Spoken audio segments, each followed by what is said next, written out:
What's up there, Denver Broncos family? It's not just sports. There's more to life. We all know that. But today, let's go ahead and pretend there's no more to life. It's just sports and break down this Denver Broncos game versus the highly favored Buffalo Bills. Originally, the Buffalo Bills were coming in as an 8.5 point favorite. I think that's down to 7.5. It's been 9 long seasons for the Denver Broncos to make the playoffs. We finally punched our card into the playoffs. We are not at the big dance, but we do have a chance, and that's more than we can say we've had in way too long. Last time was when we won Super Bowl 50.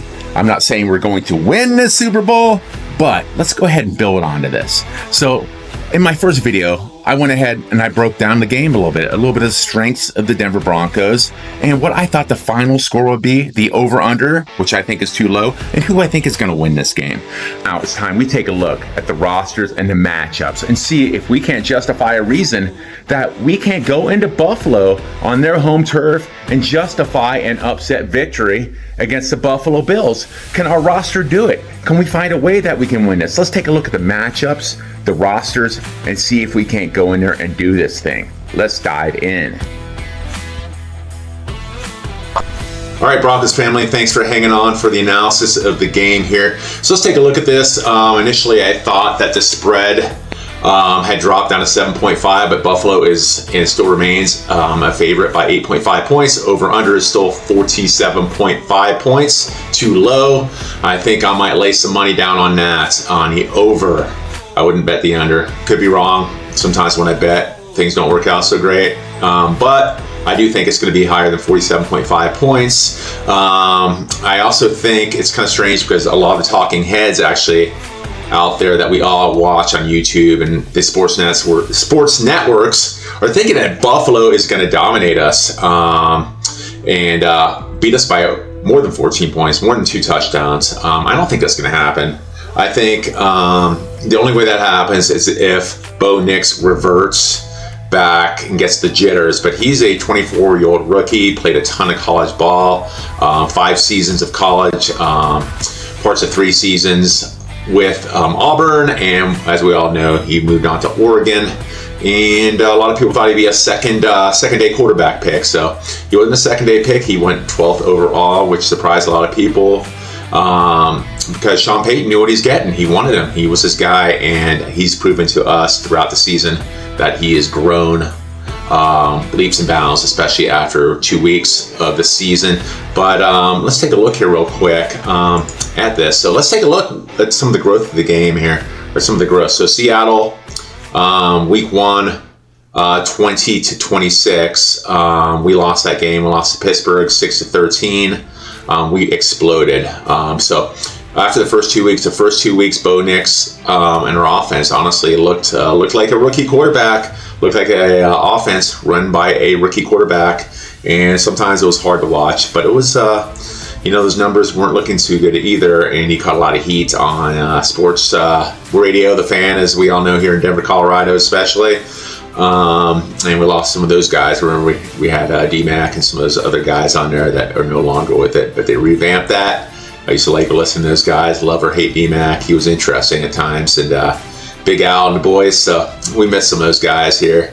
But anyway, moving on here. So Tampa Bay, we scored 26 points, held them to 7. A lot of people say, okay, Denver only beat Tampa in week 3. We had some bad, we didn't have a great record against playoff teams and very competitive teams with a winning record. And that's somewhat true, but I think we're still growing.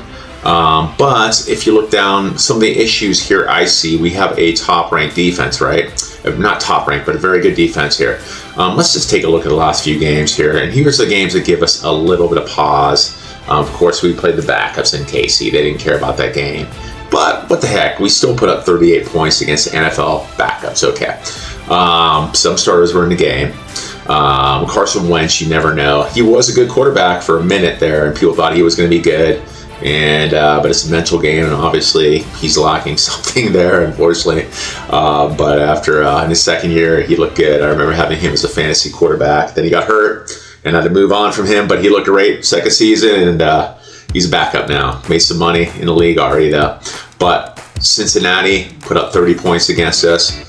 Joe Burrow, not a big surprise. The guy's a great quarterback. Jamar Chase, T. Higgins, a guy who, I don't know, he's going to be a free agent, I believe so.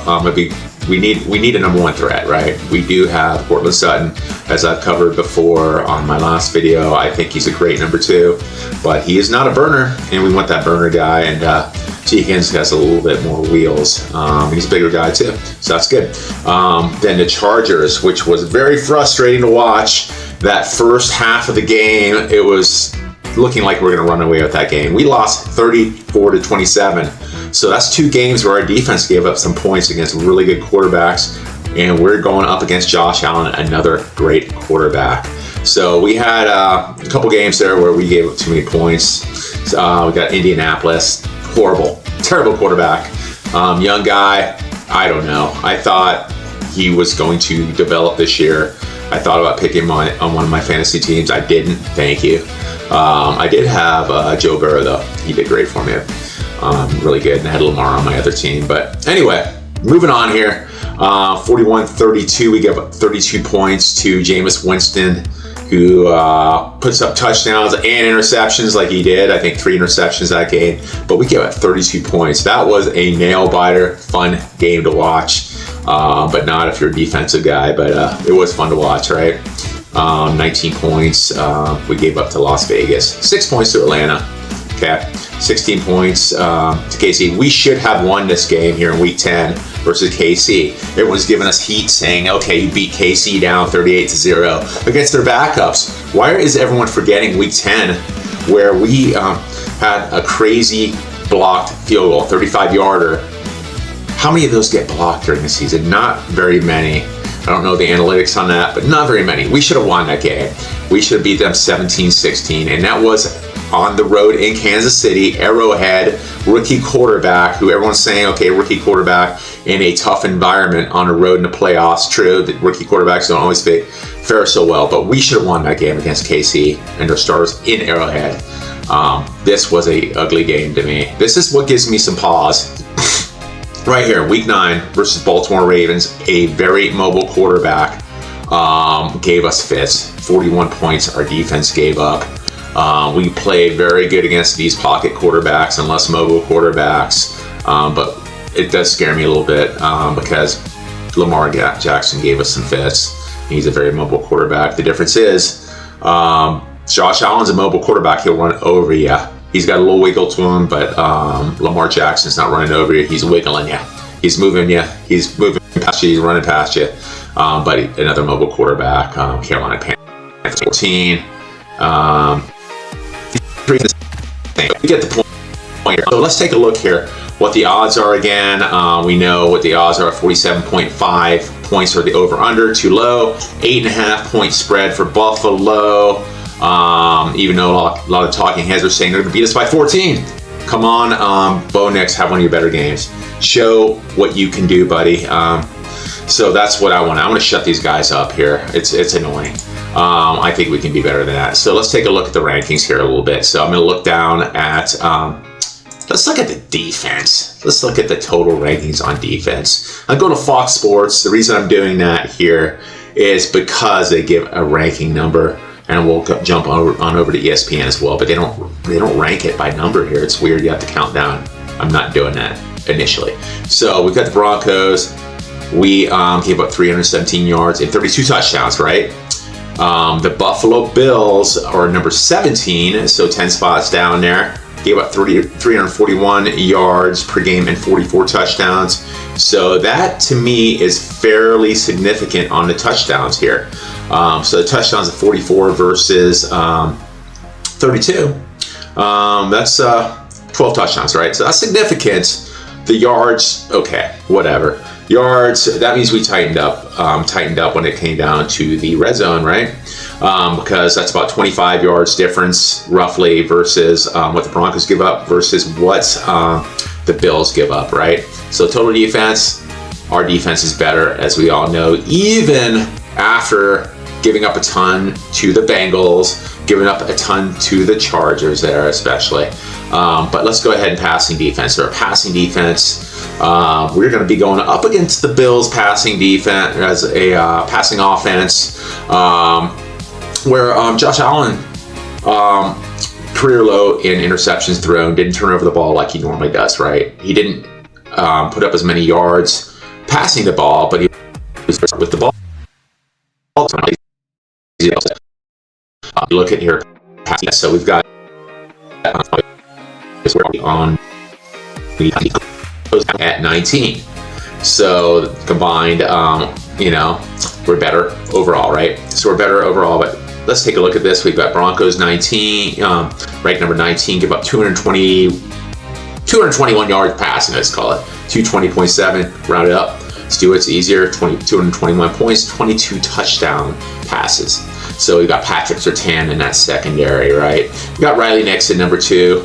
Part of the reason that I think we gave up a lot of those points, especially versus the Chargers, is Riley Nixon was not playing. He's not a Pro Bowler, right? But he's a young player, but he was better than what we had out there. Trying to think of the guy who dropped him, former, been around the league, kind of a journey guy. Played for Pittsburgh, I believe, but we let him go because he was just like, he was toast, right? The guy was toast. The Bills down at 24, giving up 226 yards and 28 touchdowns. So our defense is better. We have a better defense, right? Both teams have an exceptional offensive line. I think PFF ranked the Broncos, PFF, Pro Football Focus, gave us a number 2 behind the Eagles. You can look a little bit further along, and some teams ranked us a little bit further down, and some of the options besides the Eagles at number 1. But I think number 3 was the Buffalo Bills. That's great. So guys, go ahead and run at the quarterback and put some pressure on there. But let's think about that a little bit. That's something to consider, right? Of course. So looking for my notes, you can see them there. I'll grab those here in a few minutes, I think. But yeah, so we got a better defense, right? Both teams have a very good offensive line, but can we get to Josh Allen? Is he going to get flushed out of the pocket? Is he going to run on us? Is he going to run outside and just barrel over some of our guys? I hope not. He's going to cause us some fits, right? But the thing is, Bo Nix, man, he's mobile as hell himself. Bo Nix are saying is Josh Allen 2.0, and that might be the case. He's a lot smaller, but the dude is mobile, and he's got a way better arm than people thought. He's looking down the field when he's looking to scramble. He's not just looking like most young rookie quarterbacks that can scramble and go ahead and just run with the ball. He's looking to find Cortland Mims. Mims is becoming our new Swiss Army knife, right? He's going to start, we're going to throw some sneaky plays out there. Can't do the onside kick, Sean Payton, like he did in the Super Bowl versus the Colts. Can't do that. I try to throw some trick plays with Mims in there. Hopefully we don't do too many trick plays where we get stopped behind a line for losses, because that does seem to happen once in a while. But let's take a look here. So anyway, let's take a look at some of these other numbers here. So Pro Bowlers here. Let's jump on over here. So SI, we got 5 Broncos selected to all APs, Associated Press's All-Pro team, most in nearly 30 years. Pretty damn awesome, if you ask me. Nick Benito, welcome to the team, buddy. Let's see what we got here. I love that. But let's go ahead and look at this on the defense again. So, or actually, let's jump over to defense. So I clicked off there. So, Denver Broncos again. Let's see where we are with the Denver Broncos. Let's see here, defense number. Here we are, number 7 again, right? So passing per game on average. Number of passing yards against us. 1639 was the rushing yards, averaging 96.4 yards per game given up. So that's pretty solid. Not too damn bad. So that's pretty good. That's above number 1 Philadelphia. So that's the difference. Philadelphia gave up a lot. Gave up fewer passing yards, right? So the difference is we're good against that run even though we've got Patrick Surtain and Riley Dixon in this secondary. So, okay, so we're looking pretty good there, right? So they've got James Cook. So James Cook, underrated as hell. He just barely broke 1,000 yards, right? So let's take a look here. James Cook, 1,009 yards, right? 1,009 yards, but he got 17 touchdowns. Or 16 touchdowns. Why did I think 17? But he averaged 4.9 yards per carry. So James Cook, he is more of a sneaky back. He's not going to plow everyone. He's a smaller guy, I think 195 pounds, 5'11", right?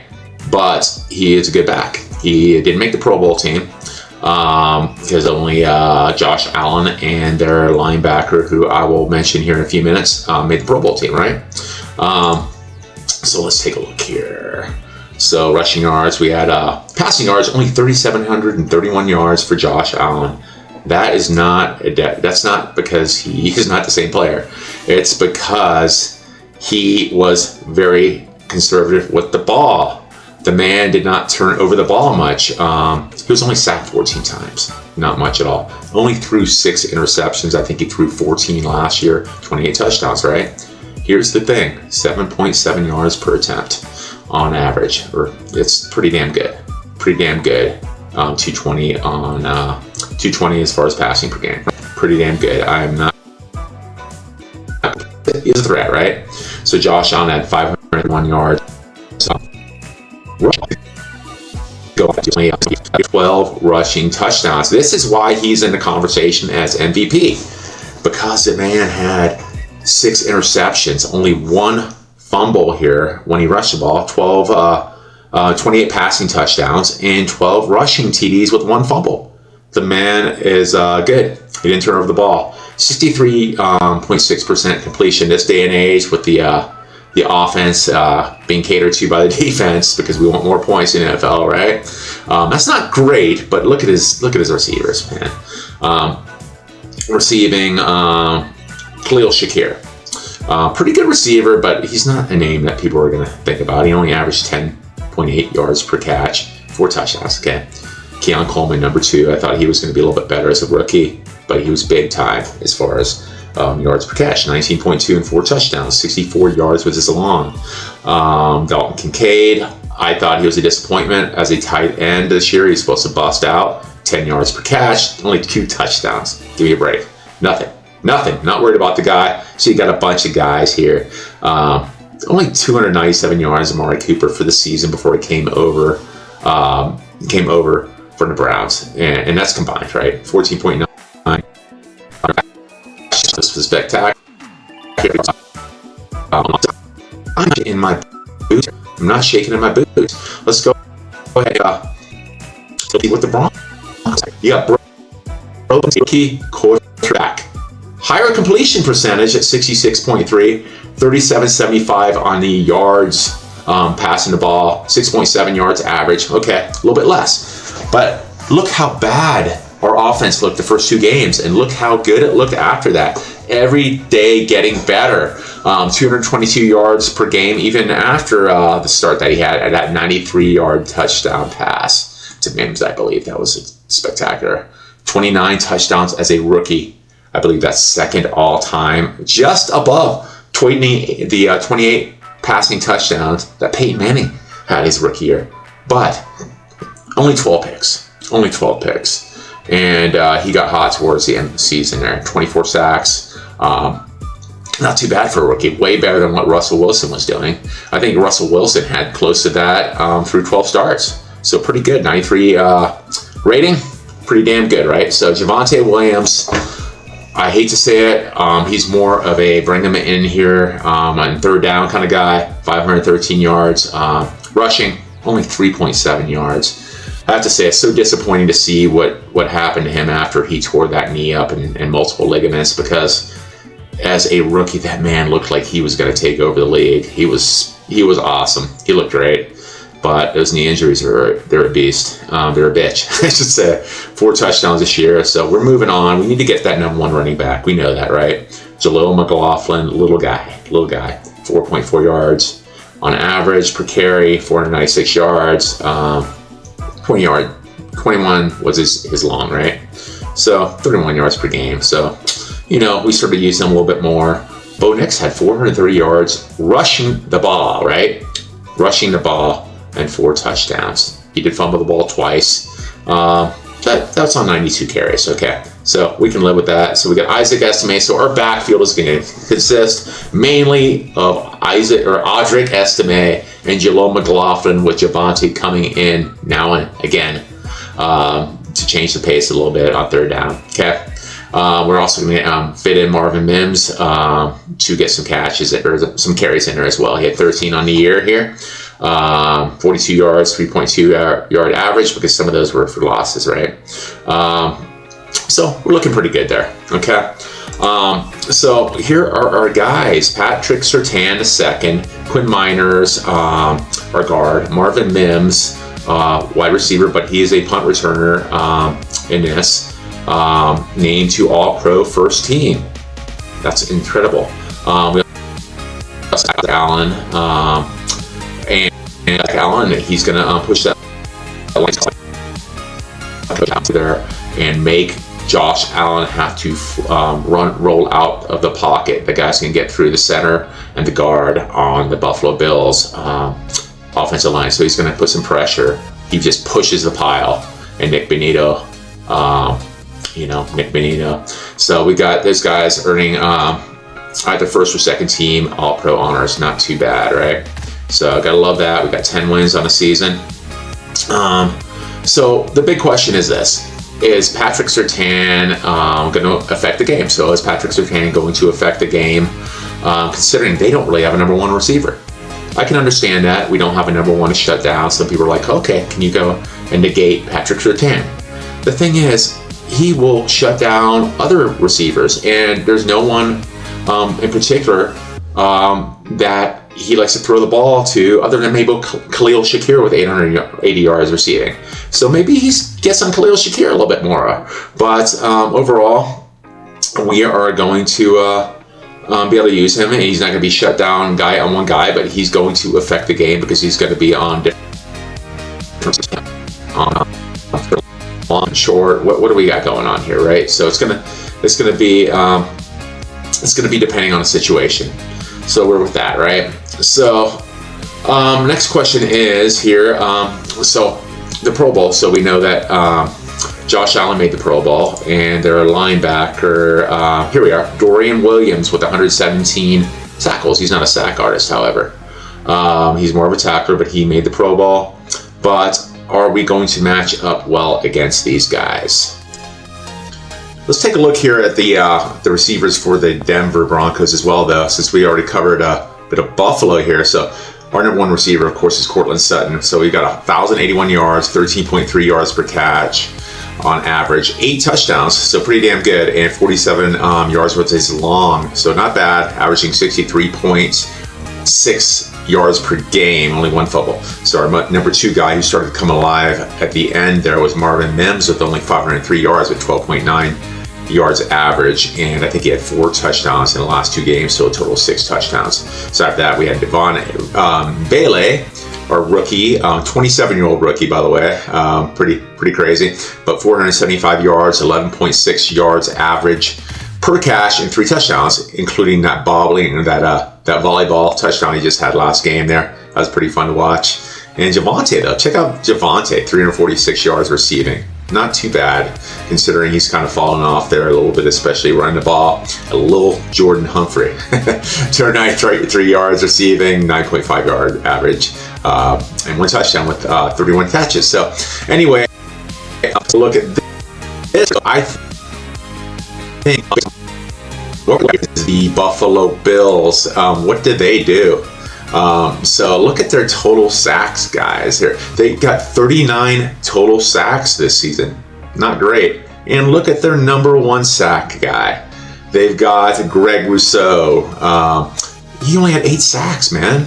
8 sacks, and Von Miller had 6 sacks. He's fallen off. He's getting a little bit older, but it's kind of funny when you think about it, because Von Miller still loves us. He still loves us a lot. If you look at that, Buffalo Bills linebacker Von Miller gets honest about facing the Broncos, and he loves us still, so he's always going to love us. A lot of people were pissed off about that. You know, he's still loving the Broncos anyway. I don't want to get into that too much. And we got our all pros here, our all pro linebackers, and Patrick Surtain in here. So pretty damn good. But anyway, so I don't see too much going on with pressuring Bo Nix there. So Bo Nix is going to run out of the pocket here. He's going to cause some trouble for the Buffalo Bills defense. He really is. When you look at it here. So let's take a look here on, let's see here. Let's go to Buffalo Bills here. So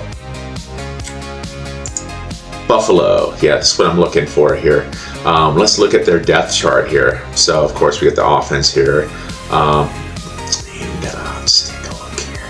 Depth charts. Right tackle. Okay, our defense here. So we got our, let's see here.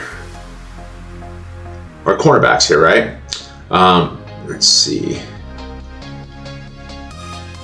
So you got Rasheed Douglas as a number one, and you got DeMarcus Ingram as a number two corner. And of course in the secondary here, you've got Taylor Rapp and Damar Hamlin. Damar Hamlin starting this year. We know what happened to him with almost losing his life. Thank God. I'm glad he's back. But really, we don't have a whole lot to worry about that, as we can see from the defensive rankings. And I don't think Rasheed Douglas and Jamarcus Ingram are gonna scare us too much. We don't have a total breakout threats on the wide receiver front either. But I think we're going to be able to scramble out of the pocket here a little bit. I think we will be able to expose Buffalo's soft defense. I also am not worried, of course, about the sacks, you know, and that's another thing. Like I was saying earlier, 8 sacks, 8.5 sacks is nothing to be scared of here. So then let's take a look over at the Broncos here. Let's see what we've got going on here in defense. Sacks. So we have 63 sacks. 63 total sacks. That's an embarrassment for Buffalo. So I don't think they're better than us in any area really. I mean, we've got Zach Allen, who's interior. He's defensive end actually, but he does like to bust up the interior of the offensive line. He's going to cause some commotion in there. He's going to cause Josh Allen to scramble out of the pocket. We got Jonathan Cooper with 10.5 sacks. Nick Bonino with 13.5 sacks right there. So there are main guys there. And then we got John Franklin Myers, defensive end. He had 7 sacks. That's almost that would be right up there with the 8 sacks of the leader of the Buffalo Bills. And Von Miller only had 6 sacks this season. So anyway, I think we're going to cause some trouble there. And the only thing is that worries me is, can we keep Josh Allen from running crazy on us? So I think overall, in conclusion on this, I think that the Denver Broncos have what it takes to go ahead and give Buffalo some fits here. I think if we can control Josh Allen from going crazy running outside the pocket, or if he does, we can contain him and stop him from getting too many yards. We can make this a game. I think we're going to make it closer than 14 points. As I said before, I think it's going to be 27-24 Buffalo. I'd like it if we were surprised even more than that and the Denver Broncos win this game. But anyway, please like, comment, and subscribe on this. It really does help. I hate sounding like every other YouTube guy here, but being a new channel here, which is going to get better. I know this video wasn't perfect, but I think there's some value. I make some comments as far as here. I think anyone else looking in the comments would like to take a look at, and we can cover those. It's going to help me address those comments and create new videos. So like, comment, and subscribe for the algorithm here. And I appreciate you watching me here. And go Broncos Nation. Go Denver Broncos. Upset the Buffalo Bills. Prove me wrong that we are not going to lose this game, but we'll win this game. Broncos Nation, love you guys for watching, and take care. Be safe, and hopefully see you guys at cheering on the Broncos here on Sunday. Thanks again, guys.